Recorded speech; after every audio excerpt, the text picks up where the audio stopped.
How altered famous JFK assassination photo frames Oswald as a lone gunman.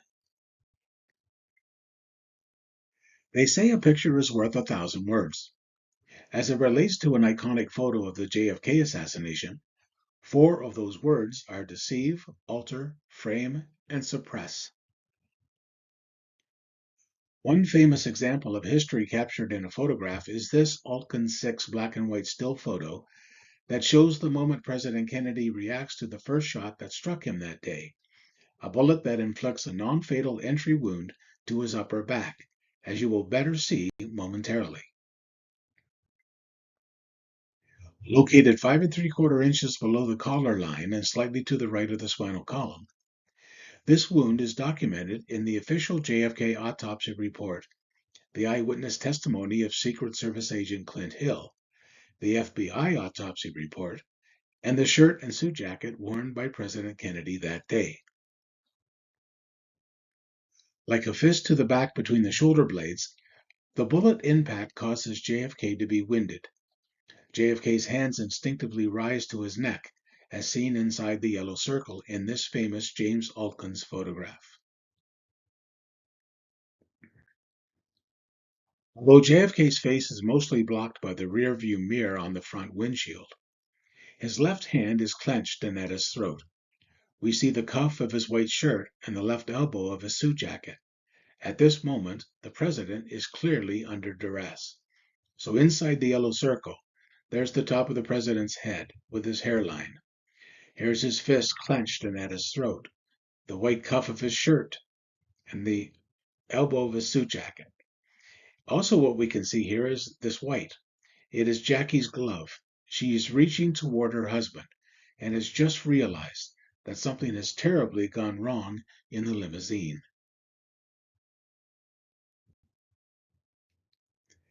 Had this been the only shot to strike JFK on November 22nd, 1963, the 46-year-old president would have survived, and history as we know it would be dramatically different. Many argue for the better. Tragically, for historical truth, the full Altgens photo at left never appeared in the Warren Report. Only a significantly cropped version of it did, as shown on the right. And as you can see, there's quite a difference. Was this nothing more than innocent editing with no ill intent? At first glance, it appears the two horizontal and two vertical sections of the photograph were reduced merely to better accentuate the historic moment captured by Altgens.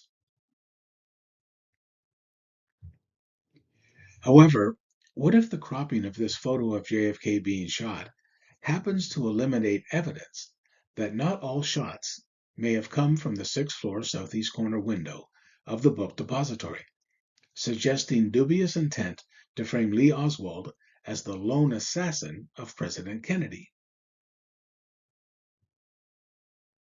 Based on visits to Dealey Plaza, my stunning observations from the so-called Oswald window, and the Commission's blatant attempt to conceal the limousine's position on Elm Street at the precise moment of this shot, this researcher believes the Altgens photo was purposely altered for nefarious reasons. One thing the Commission could not suppress was that JFK is seen reacting in the yellow circle to the first shot that struck him, as he finds his breathing suddenly disrupted. This is the first moment we see him under attack. The Warren Commission could not hide this fact, but it soon realized that it had to make it impossible to discern where the limousine was on Elm Street at this very moment, so it could declare Oswald to be the lone assassin in Dealey Plaza. How did it go about suppressing this vital information? First, from the full Altgens photo at left, the Commission cropped the top to remove any sign of the oak tree in front of the book depository building, as well as the Dow Text building stairwell, which you can now cannot see at right. This was by sinister design. The commission claimed that Altgens captured the moment JFK was struck by the first shot fired by Oswald from the sixth floor southeast corner window. But this photo I took from that window shows why the oak tree became a problem that had to be eliminated. An assassin shooting from this window could not fire the shot that caused the upper back wound on JFK, as captured in the Altgens 6 photo, until the president had cleared the foliage of the oak tree. This would become a problem for the Warren Commission. The Commission's major cropping of the Altgens 6 photo, published in its report as shown here, removes the oak tree and all means of telling us the exact position of the car on Elm Street at the very moment the non-lethal shot struck JFK. For instance, there is reason to believe that the first shot that wounded JFK came from the Dow Tex building, yellow line at right, a shot that would not have been obstructed by the oak tree.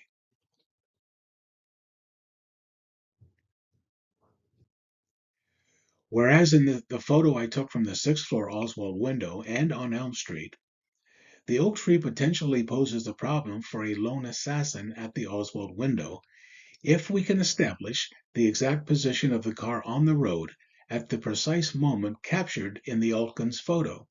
More on this to come.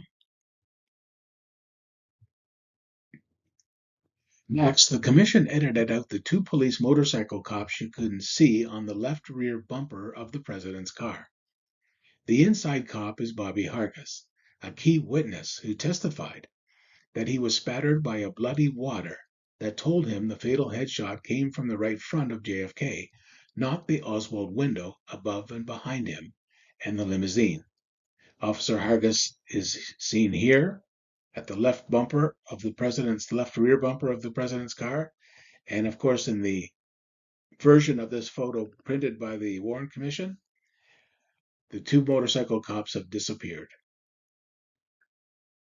The spray of bloody water hit Hargis's motorcycle shield and his sunglasses so hard he nearly lost balance on his motorcycle.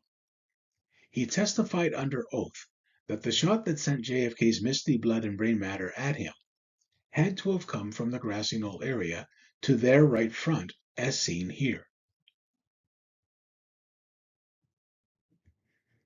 Officer Hargis, riding behind and to the left of JFK, was ignored by the commission despite what happened to him. His name does not appear in the 888-page summary edition of the Warren Report, and his image was also omitted from the cropped Altgens photo that appeared in the published report. The most important altering of the Altgens photo of JFK under attack is at the bottom. In this unedited photo, the left front tire of the limousine is touching the white road marker on Elm Street as pointed out by the red arrow. In this edited Warren Report version of the Altgens 6 photo, the tire's contact with the white road marker is deleted to ensure that the car's position on Elm Street at the time of the first shot cannot be established. The reason for this deception will become alarmingly apparent. The close-up of the Altgens photograph at left syncs up with Zapruder frames 225 to 230 at right.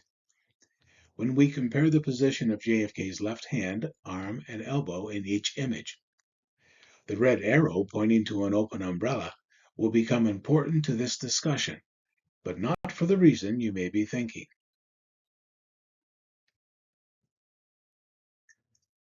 Had this James Altgens photo captured more of the passenger side of the limousine, it would have shown two markers of sorts that enable us to identify the exact location of the white road divider on Elm Street being touched by the left front tire. Why is this important? It allows us to discover what the Commission didn't want us to know: the exact location of the car on Elm Street at the precise moment a shot sounded, striking President Kennedy in the upper back. These two markers, as captured on the Zapruder film, are the large Stemmons freeway sign in frame 225 and the infamous umbrella man standing at the right edge of the sign, where you can see one half of his unfurled umbrella indicated by the red arrow. So here is the Stevens Freeway sign, and the president has emerged from behind the sign. This is the umbrella. The umbrella man was standing at the very right edge of that sign. As you can see, his umbrella is unfurled. And from the umbrella man's position, if you look just out here and then look down, you can see that white road marker we're talking about. The Altgens Still 6 photo and the Zapruder film capture the moment JFK is parallel to the highway sign and directly in front of the umbrella man. In one of my earlier trips to Dealey Plaza, I was able to position myself at the sign exactly where the umbrella man was holding his open umbrella. Standing on the same spot as the umbrella man at the right edge of the highway sign, by looking slightly to my right, I could see the white road marker on Elm Street appearing in the Altgens photo that was touched by the limousine's left front tire, as indicated by the red line and arrow at right.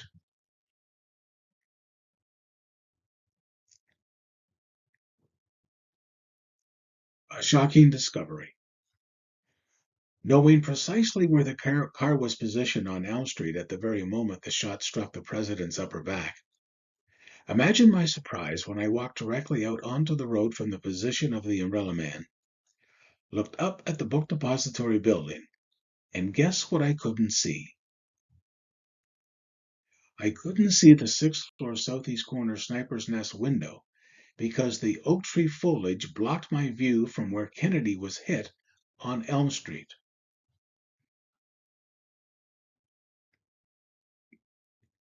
In 1979, I became one of the few researchers ever granted access to the book depository building when it was locked and sealed to the public. Through the eyes of the actual assassin, I was able to take this photo of the kill site below, clearly showing the oak tree as an obstacle to a sniper firing from that window. What I didn't know while crouching at the assassin's window was the exact location of the limousine on Elm Street at the very moment the commission said the first shot was fired from this window, hitting JFK in the upper back. While in Dealey Plaza, guess what the Oswald window and street-level visual perspectives allowed me to discern? Given the established position of the car on Elm Street, the assassin at this window could not have fired the non-lethal shot that struck JFK because he had not yet cleared the foliage of the oak tree.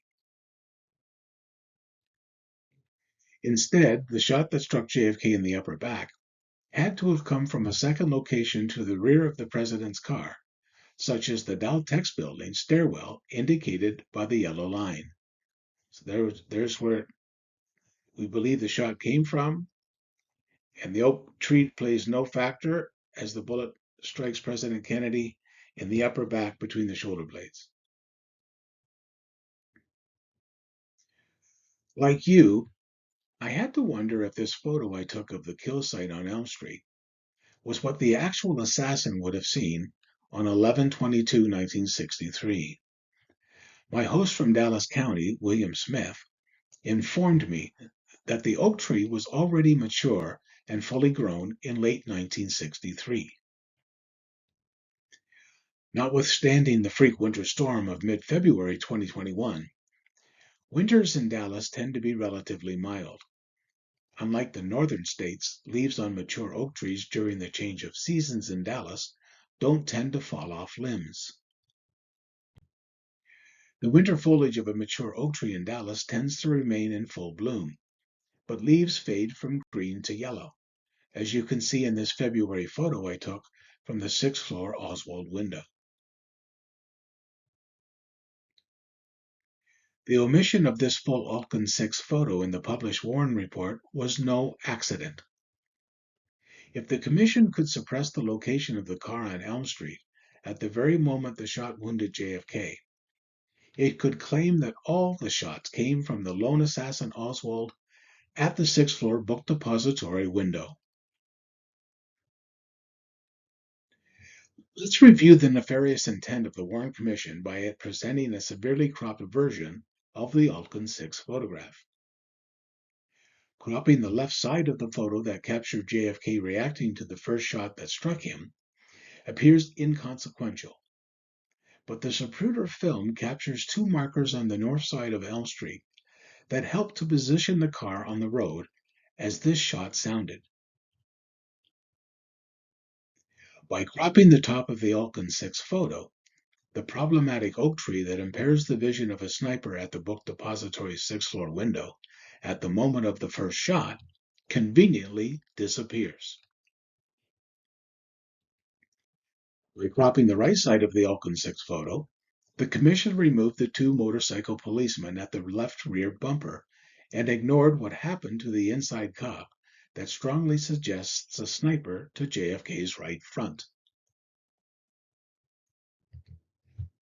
By cropping the bottom of the Altgens 6 photo, the commission sought to hide the car's position on Elm Street by removing the left front tire touching the white road marker per the red arrow.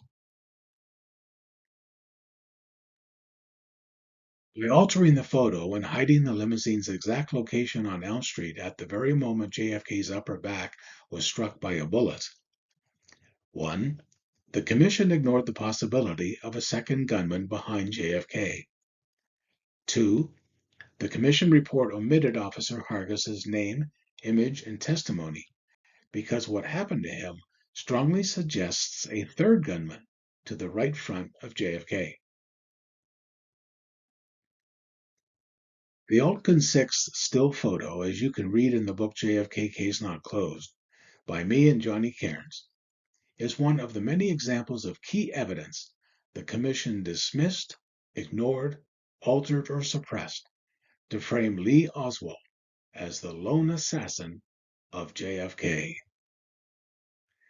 Had there been a public trial, the full Altgens 6 photo could not have been altered and would have established reasonable doubt of accused Lee Oswald being the lone assassin of President Kennedy.